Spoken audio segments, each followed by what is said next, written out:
दोस्तों आज हमारे पास रिपेयरिंग के लिए ये एसएमपीएस बैटरी चार्जर आया है 12 वोल्ट 10 एम्पियर। हालांकि यहाँ पे इसमें सोलर मेंशन किया है, लेकिन ये आपका सिंपल बैटरी चार्जर है, एसएमपीएस बैटरी चार्जर एक बैटरी के लिए। इसमें क्या प्रॉब्लम है उसको हम डायग्नोस करेंगे, एनालाइज करेंगे, फिर सोल्व करेंगे, रिजोल्व करेंगे, ठीक करेंगे। सिंगल बैटरी का चार्जर है तो हमने इसको सिंगल बैटरी पे यहाँ पे कनेक्ट कर दिया है। ये बैटरी की एमसीबी है, ये इनपुट भी हमने कनेक्ट कर दी है और ये आपका इनपुट का स्विच है। सबसे पहले मैं बैटरी ऑन करता हूं। बैटरी ऑन करते ही कुछ इस तरीके से यहाँ पे ये आता है। ये जो आपका डिस्प्ले पे फ्लक्चुएशन है वो सिंपली इस रिकॉर्डिंग में है, वीडियो में है, प्रैक्टिकली आपको ये नजर नहीं आएगी, क्योंकि इसका जो डिस्प्ले करते हैं तो इसका जो रीडिंग अपडेट करते हैं उस अपडेट का जो रेट है, कितना जल्दी जल्दी अपडेट करते हैं, वो अगर स्लो हो तो इस तरीके से रिकॉर्डिंग में आता है। अब मैं मेंस ऑन करता हूं। जैसे ही मेंस ऑन की तो मेंस की एलईडी यहां पे ब्लिंक करने लगती है, ऑन हो जाती है। लेकिन यहां पे जो बैटरी का जो चार्जिंग करंट है वो यहां पे शो नहीं कर रहा है, चार्जिंग करंट अभी भी 0 है। अगर मैं हमारे पैनल के मीटर पे भी चेक करेंगे तो यहाँ पे भी ये जो आपका बैटरी वोल्टेज शो कर रहा है, लेकिन चार्जिंग एम्पेयर 0 है, यानी कि ये चार्जिंग जो है यहाँ पे शो नहीं कर रहा है, चार्जिंग कर नहीं रहा है। ये इसकी प्रॉब्लम है। डिस्प्ले अगर आपका आ जाए तो उसका मतलब इस कार्ड से कोई लेना देना नहीं है। इसमें 2 पीसीबी लगी हैं, एक डिस्प्ले की है, ये आपका मेन पावर कार्ड है, ये आपका डिस्प्ले के लिए है। डिस्प्ले आने का मतलब सिंपल ये है कि यहाँ पे कोई 7812 और 7805 वो हैं, वो ठीक हैं, और आपका डिस्प्ले पीसीबी है वो भी ठीक है। इस पीसीबी के खराब होने से डिस्प्ले का कोई लेना देना नहीं है, वो अलग पीसीबी है, ये अलग है, इनकी सप्लाई भी अलग है। अब हम चेक करेंगे कि इसको हम स्टेप बाय स्टेप कैसे चेक करें। सबसे पहले आप यहाँ पे मल्टीमीटर से चेक कर सकते हैं। इसका फ्यूज है, इसके जो ये डायोड हैं, इसका रेक्टिफायर है, उसके बाद ये आपका फिल्टर है। अगर आप डायरेक्ट मल्टीमीटर को डीसी वोल्ट पे करके यहाँ पे इसको चेक करेंगे, इस कैपेसिटर के ऊपर जो कि 450 वोल्ट का कैपेसिटर है, 230 वोल्ट है तो ये 325 वोल्ट के आसपास यहाँ पे डीसी आनी चाहिए। अगर यहाँ पे 325 वोल्ट डीसी आती है और आउटपुट यहाँ पे बैटरी वोल्टेज ये नहीं शो करता है, चार्जिंग करंट शो नहीं करता है, तो उसका मतलब यहाँ पे आगे के सर्किट में प्रॉब्लम है। उसको यहाँ पे हम एक एक करके चेक करेंगे। सबसे पहले मैं पीसीबी को निकाल लेता। हमने पीसीबी को उल्टा कर दिया है, फ्लिप कर दिया है। जितने भी कनेक्शन इसके हैं वो बिल्कुल ऐसे ही हैं जैसे पहले लगे थे। किसी भी कनेक्टर को या वायर को हमने डिस्कनेक्ट नहीं किया है। उल्टा इसलिए कर दिया है ताकि हम यहाँ पे इनके कंपोनेंट को चेक कर सकें, वोल्टेज को चेक कर सकें। सबसे पहले मल्टीमीटर को डीसी वोल्ट पे करके यहाँ पे आप जो ये कैपेसिटर होता है, इस कैपेसिटर की वोल्टेज चेक करें। यहाँ पे अगर वोल्टेज है तो उसको रेजिस्टेंस से या बल्ब से डिस्चार्ज कर लें। अब दोस्तों इसके अंदर होता क्या है, मैंने एक वीडियो पहले बनाया था, उसके अंदर मैंने पूरी डिटेल में बताया था।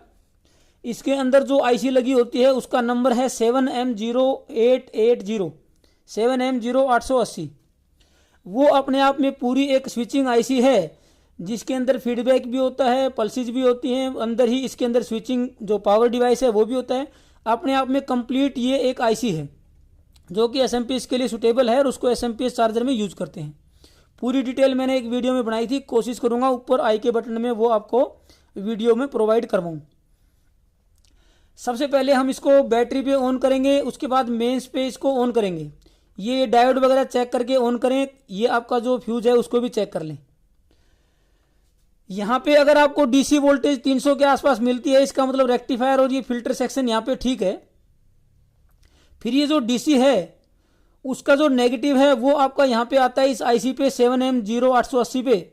इसकी पिनों को मैं बता देता हूँ एक बार। 1 नंबर पिन पे ड्रेन है, जिसपे आपका जो ये 300 वोल्ट से ऊपर जब डीसी बनती है वो आपका इस ट्रांसफॉर्मर के थ्रू यहाँ पे आ जाती है। ट्रांसफॉर्मर की एक वाइंडिंग है, उसके थ्रू यहाँ पे आती है। और 2 नंबर इसकी जो है आपका ग्राउंड है। 3 नंबर पे वीसीसी सप्लाई है। 4 नंबर पे फीडबैक है और 5 नंबर पे सॉफ्ट स्टार्ट है। जब मेंस इनपुट हम कनेक्ट करेंगे और ये काम करेगा तो यहाँ पे पूरी आपको डीसी जो 300 होती है उससे थोड़ा कम मिलेगी। अगर ये आईसी काम नहीं कर रही है तो पूरी 325 या 326 जो भी बनती है वो पूरी मिलेगी। काम करेगी तो वो वोल्टेज यहाँ पे डाउन हो जाएगी, क्योंकि ये जो स्विचिंग आईसी है वो इस पिन पे ड्रेन को ग्राउंड के साथ स्विच करती है, ऑन ऑफ करती है, ड्रेन को ग्राउंड से कनेक्ट या डिस्कनेक्ट करती है वेरी हाई फ्रीक्वेंसी पे। तो वो वोल्टेज यहाँ पे थोड़ी डाउन हो जाती है। ये आईसी काम नहीं करेगी तो वो वोल्टेज यहाँ पे पूरी मिलेगी आपको डीसी। एक बात तो ये हो गई। दूसरी बात क्या है, तीसरी जो पिन है वहाँ पे वीसीसी बनती है। ये आईसी काम करेगी तो ही यहाँ पे ये जो ट्रांसफार्मर है इसकी एक अलग से टेपिंग है। उस टेपिंग के बाद हमने यहाँ पे एक डायोड, एक रेजिस्टेंस, फिर एक डायोड और कैपेसिटर लगा के वो वीसीसी बनाई है। ये आईसी काम करेगी तो ही यहाँ पे ये वीसीसी आएगी। जैसे ही पहली बार इसको ऑन करते हैं तो वो आपका एक बार यहाँ पे सप्लाई ऑन होती है, फिर वीसीसी बनती है, फिर वो आपका फीडबैक से और ये आपकी आईसी पूरी काम करती है, क्योंकि फीडबैक भी आपका यहाँ पे इससे आ जाता है। एक वीडियो बनाया है, इसको हम यहाँ पे लंबा नहीं करेंगे वीडियो को। सबसे पहले हम फिजिकली इसको चेक कर लेते हैं मल्टीमीटर को डायोड मोड पे करके। पहले मैं आपको डीसी मोड पे चेक करवा देता हूँ कि यहाँ पे वोल्टेज आती कितनी है। बैटरी हमने कनेक्ट की है, इनपुट में एक बार दोबारा से कनेक्ट कर देता हूँ।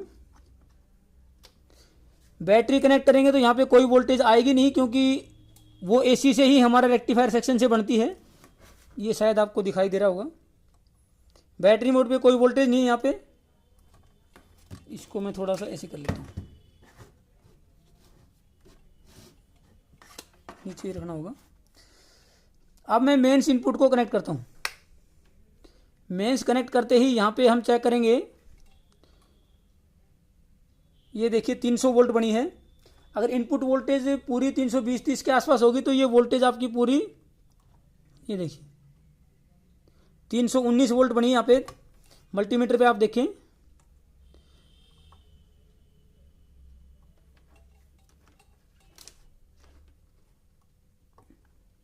319 वोल्ट डीसी यहाँ पे, और यही 319 वोल्ट है। नेगेटिव यहीं पे रखेंगे और ये जो है आपकी इस ट्रांसफार्मर के थ्रू यहाँ पे आई है 1 नंबर पे 319 वोल्ट।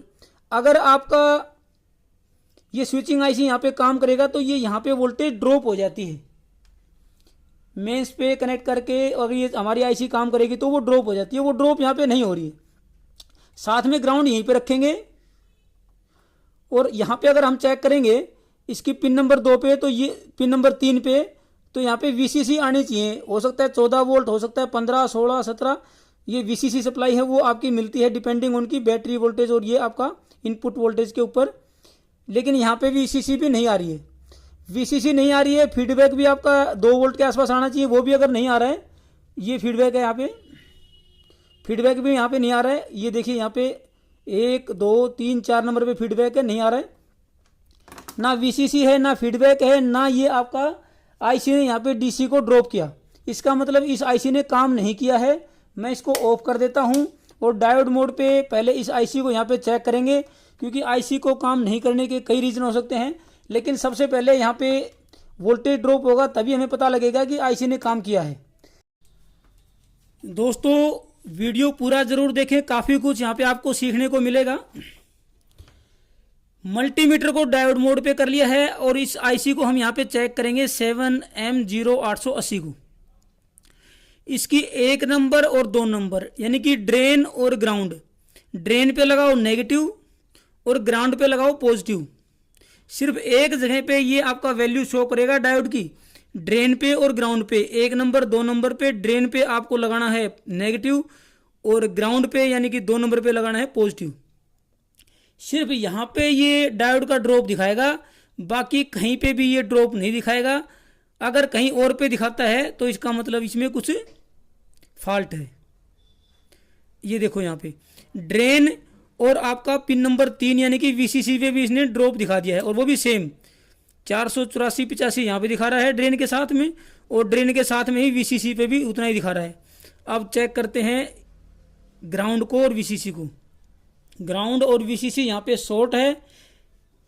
इसका मतलब अगर यहाँ पे ड्रेन पे और ग्राउंड पे अकेला ये ड्रॉप दिखाता है और बाकी कहीं नहीं दिखाता है तो ये ठीक है, लेकिन उसके अलावा कहीं भी ड्रॉप दिखाता है तो वो खराब है। और यहाँ पे तो हमारा ड्रॉप भी दिखा रहा है और ग्राउंड को वीसीसी शॉर्ट दिखा रहा है। ये इसको बाहर निकालते हैं। इसको पहले चेक करवाता हूँ आपको ओके में क्या होता है और इसमें क्या है, दोनों को कंपेयर करके दिखाता हूँ। उसके बाद इसको चेंज करेंगे। आगे भी कोई प्रॉब्लम होगी तो उसको ठीक करेंगे। मल्टीमीटर को कर लेते हैं डायोड मोड पे। ये हमने 7M0800C निकाला है। ये मेरे पास पहले से एक ओके रखा हुआ है। दोनों को कंपेयर करके मैं दिखा देता हूँ। पहली लेग ड्रेन है और ये आपका जो हीट सिंक है वो भी ड्रेन होता है। लेग पे भी लगा सकते हैं और हीट सिंक पे भी लगा सकते हैं। मैं लेग पे ही लगा लेता हूँ। नेगेटिव लगाया ड्रेन पे और दूसरे ग्राउंड पे लगाया मैंने लाल वाली प्रोब यानी कि पॉजिटिव 0.485। अब तीसरे पे लगाते हैं जो कि आपका वीसीसी है। इस पे ये नहीं शो कर रहा है, चौथे पे भी शो नहीं कर रहा है, पांचवें पे भी शो नहीं कर रहा है। यानी कि हमने इसको चेक किया सर्किट के अंदर तो ये ग्राउंड के साथ भी 0.485 दिखा रहा था और वीसीसी के साथ भी दिखा रहा था, लेकिन बाहर निकालने के बाद ये यहाँ पे शो नहीं कर रहा है। यानी कि हमारा 7M0880 ओके है, ये हमारा ठीक है। फिर भी हम इसको दूसरे से कंपेयर में करके बता देता हूँ। नेगेटिव लगाता हूँ पहली पिन पे, दूसरी पे देखिए 0.475 ठीक है, तीसरी वीसीसी पे नहीं दिखा रहा है, फीडबैक पे भी नहीं दिखा रहा है और ये आपका सॉफ्ट स्टार्ट पे भी नहीं दिखा रहा है। यानी कि हमारा ये 7M0880 ओके है, हमें दूसरे की कोई ज़रूरत नहीं है, हम इसी को वापस लगाएंगे। लेकिन सर्किट में इसने क्यों दिखाया ऐसा वो समझते हैं। सर्किट में इसने दिखाया जी ये 0 दिखाया था इसने ग्राउंड से वीसीसी को। ये देखिए ग्राउंड से वीसीसी को अभी भी ये 0 शो कर रहा है। यानी कि जो ड्रॉप हमारा ड्रेन से ग्राउंड पे आएगा वो ड्रॉप यहाँ पे भी आएगा वीसीसी पे, क्योंकि इसने वीसीसी को और ग्राउंड को शॉर्ट दिखा दिया है। तो ये जो वीसीसी है वो आपका मेन सप्लाई से नहीं बनती है, ये यहीं से बनती है जो आपका ट्रांसफार्मर की स्विचिंग होने के बाद यहाँ से एक डायोड रेजिस्टेंस फीड डायोड में दिखाता हूँ आपको। यहाँ से जो टेपिंग आएगी उसके बाद एक डायोड लगाया और उसके बाद यहाँ पे एक रेजिस्टेंस लगाया, फिर एक डायोड लगाया और ये कैपेसिटर लगा के फिल्टर करके वीसीसी बनाते हैं। इसलिए इस वीसीसी के शॉर्ट होने से हमारा इनपुट पे बहुत ज़्यादा फर्क नहीं पड़ता है कि करंट लेके कोई फ्यूज उड़ाएगा, ऐसा कुछ करेगा नहीं है। लेकिन ये वीसीसी को ग्राउंड को शॉर्ट इसने क्यों दिखाया, देखिए 0 दिखा रहा है। ये ग्राउंड आया आपका यहाँ पे और वीसीसी आई आपके यहाँ पे, यानी कि इन दोनों को शॉर्ट दिखा रहा है। यहाँ पे लगा क्या है, यहाँ पे दोस्तों लगा है ये डायोड, ये डायोड लगा है यहाँ पे Z1 यानी कि जिनर डायोड है। ये जिनर डायोड को यहाँ पे शॉर्ट दिखा रहा है और हम यहाँ पे जिनर डायोड को निकाल के चेक कर लेंगे। उसके आसपास जो डायोड हैं उनको भी चेक करेंगे। पहले मैं जिनर डायोड को एक तरफ से ओपन कर लेता हूँ, उसके बाद आगे बढ़ते हैं। जिनर डायोड को मैंने एक तरफ से ओपन कर लिया है और यहाँ पे इसको चेक करते हैं डायोड मोड पे। जिनर डायोड यहाँ पे 0 दिखा रहा है, यानी कि जिनर डायोड शॉर्ट है। एक तरफ से हमने इसको कट करके ओपन कर दिया। अब पीछे जो हमारी प्रॉब्लम थी जो कि वीसीसी 3 नंबर पिन को और 2 नंबर ग्राउंड को शॉर्ट दिखाती थी, उसको देखते हैं। वो यहाँ पे अब दोस्तों OL दिखा रहा है, यानी कि ओपन लूप। ये देखो जी अब ये शॉर्ट नहीं दिखा रहा है। तो अब हमारा यहाँ पे एक बात तो समझ में आ गई हमारे को कि जिनर डायोड शॉर्ट है। लेकिन जब जिनर डायोड शॉर्ट होता है तो आप यहाँ पे महसूस करें, मैं नज़दीक से दिखाता हूँ कि ये थोड़ा रेजिस्टेंस भी हिट हुआ है। यानी कि जिनर डायोड जब शॉर्ट होता है तो इनपुट पे तो बहुत ज़्यादा इम्पैक्ट नहीं आएगा, लेकिन ये जो 2 डायोड लगे हैं और ये रेजिस्टेंस है, इनमें से कोई रेजिस्टेंस या डायोड खराब हो सकती है क्योंकि जिनर ने वीसीसी को ग्राउंड से शॉर्ट कर दिया। इनको भी चेक कर लेते हैं, डायोड मोड पे रखते हैं। ये तो ठीक दिखा रहा है यहाँ पे 0.475।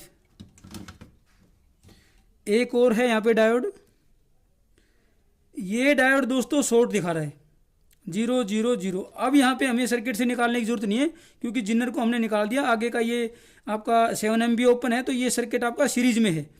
अब यहाँ पे जो वैल्यू दिखाएंगे वो ठीक ही दिखाएंगे। ये ठीक है, ये यहाँ पे शॉर्ट है। डायोड D1 डायोड है, उसके बाद ये रेजिस्टेंस है, उसके बाद ये डायोड है, रेजिस्टेंस के बाद ये फिल्टर कैपेसिटर लगा हुआ है। ये डायोड भी शॉर्ट हो गया इस जिनर के शॉर्ट होने से। नंबर इनका UF करके नंबर आता है, यानी कि अल्ट्रा फास्ट ये डायोड हैं दोनों। UF 4007 भी हो सकते हैं, कभी कभी FR के नाम से भी आते हैं, यानी कि फास्ट रिकवरी, वो भी यहाँ पे लगाए जाते हैं। यानी कि फास्ट स्विचिंग के जो भी डायोड हैं वो यहाँ पे आप यूज़ कर सकते हैं। 1 एम्पेयर और ये 1000 वोल्ट के आसपास के डायोड हैं।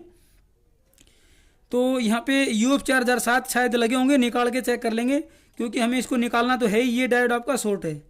इस डायोड को निकाल के इसका नंबर देखते हैं, इसकी जगह दूसरा लगाते हैं। जिनर डायोड यहाँ पे कितने वोल्ट का जिनर है वो मैं निकाल के आपको बताता हूँ, दूसरा लगाते हैं, उसके बाद आगे बढ़ते हैं। कुल मिलाकर हमारे ये दो कंपोनेंट यहाँ पे खराब हैं। एक तो ये है अल्ट्रा फास्ट जो आपका डायोड है UF 4007, ये 00 दिखा रहा है, खराब है। दूसरा आपका ये डायोड है यहाँ पे जिनर डायोड, ये शॉर्ट है, यहाँ पे 00 दिखा रहा है। ये 24 वोल्ट का जिनर डायोड है UF 4007, यानी कि 1 वोल्ट 1 एम्पेयर और 1000 वोल्ट का ये आपका अल्ट्रा फास्ट डायोड है। और ये जिनर डायोड 24 वोल्ट का है, 1N4749A ऐसे करके इस पे कोड है। और ये आपका 24 वोल्ट है। किसी पे PH करके भी वैल्यू लिखी होती है 24 वोल्ट, किसी पे कोड लिखे होते हैं। क्योंकि हम नॉर्मली यहाँ पे करते रहते हैं रिपेयर, तो मुझे पता है ये 24 वोल्ट का जिनर डायोड है। और आपका ये अल्ट्रा फास्ट जो है 1 एम्पेयर 1000 वोल्ट का डायोड है। हमने यहाँ पे दोनों को चेंज कर दिया है। मैं चेक भी करवा देता हूँ आप लोगों को। ये जिनर यहाँ पे शॉर्ट दिखा रहा था, ये अब देखिए वैल्यू दिखाने लगा है 0.543। और यहाँ पे जो अल्ट्रा फास्ट डायोड था वो भी 00 दिखा रहा था, वो भी यहाँ पे 0.469 वैल्यू दिखाने लगा है। और हमारा जो ये IC जो है हमारी, ये यहाँ पे पहले पे अगर नेगेटिव लगाऊं, दूसरे पे वैल्यू दिखाया था इसने 0.483, तीसरे के साथ भी इसने वैल्यू दिखाई थी, ये यहाँ पे नहीं दिखा रहा है। 2 और 3 को इसने शॉर्ट दिखाया था, वो यहाँ पे नहीं दिखा रहा है। यानी कि सिंपली हमारा जो जिनर है वो, और साथ में आपका जो अल्ट्रा फास्ट डायोड है वो, सिर्फ ये 2 कंपोनेंट खराब थे। तो मैं दोनों को यहाँ पे एक साथ शो कर देता हूँ आप लोगों को। ये पैनल मीटर है और ये हमारा चार्जर है। अभी मैंने बैटरी MCB ऑन की है। अब यहाँ पे इसका डिस्प्ले आ गया है, बैटरी वोल्टेज। यहाँ पे भी आप एम्पेयर देख सकते हैं और इसमें भी देख सकते हैं। इसमें स्क्रॉल करेगा, इसमें आपको अच्छे तरीके से दिखाई देगा। मेन्स ऑन करता हूँ, ये देखिए 9 एम्पेयर यहाँ पे आया एक बार। क्योंकि बैटरी काफ़ी चार्ज पड़ी है और वीक भी है, तो तुरंत 15 पॉइंट कुछ पे पहुंच गया है, इसलिए यहाँ पे इसने चार्जिंग एम्पेयर शो कर दिया है कम, वरना एक बार 9 एम्पेयर से कुछ ऊपर गया था ये। तो यानी कि अब हमने इसको रिपेयर कर लिया है। अगर आपकी बैटरी डाउन है तो ये पूरा एम्पेयर शो करेगा और अच्छे तरीके से ये चलेगा। देखिए 3.3 3.7 इसने यहाँ पे शो किया है, 16 एम्पेयर ये दिखा दिया है इसने, 15.8 है। एम्पेयर भी प्रॉपर दिखा रहा है, ये देखिए 3 एम्पेयर के आसपास। ये हमने यहाँ पे रिपेयर कर लिया है। सिर्फ 2 कंपोनेंट इसके खराब थे। अगर आपको इसी तरह की रिपेयरिंग की वीडियोस देखनी है तो आप हमारे चैनल की प्लेलिस्ट पे जाके वीडियोस को देख सकते हैं। अलग अलग तरह के जो अप्लायंसेज हैं, डिवाइसेज हैं जो आपके घर में यूज़ होते हैं, उन सभी की हमने थ्योरेटिकल और प्रैक्टिकल कम्बिनेशन वीडियो बनाई है, ताकि आप बहुत ही आसानी से रिपेयरिंग सीख सकें। अगर आप नए हैं तो चैनल को सब्सक्राइब कर लें, बेल आइकन दबा दें, ताकि नए वीडियोज़ की नोटिफिकेशन आपको लगातार मिलती रहे। थैंक यू दोस्तों।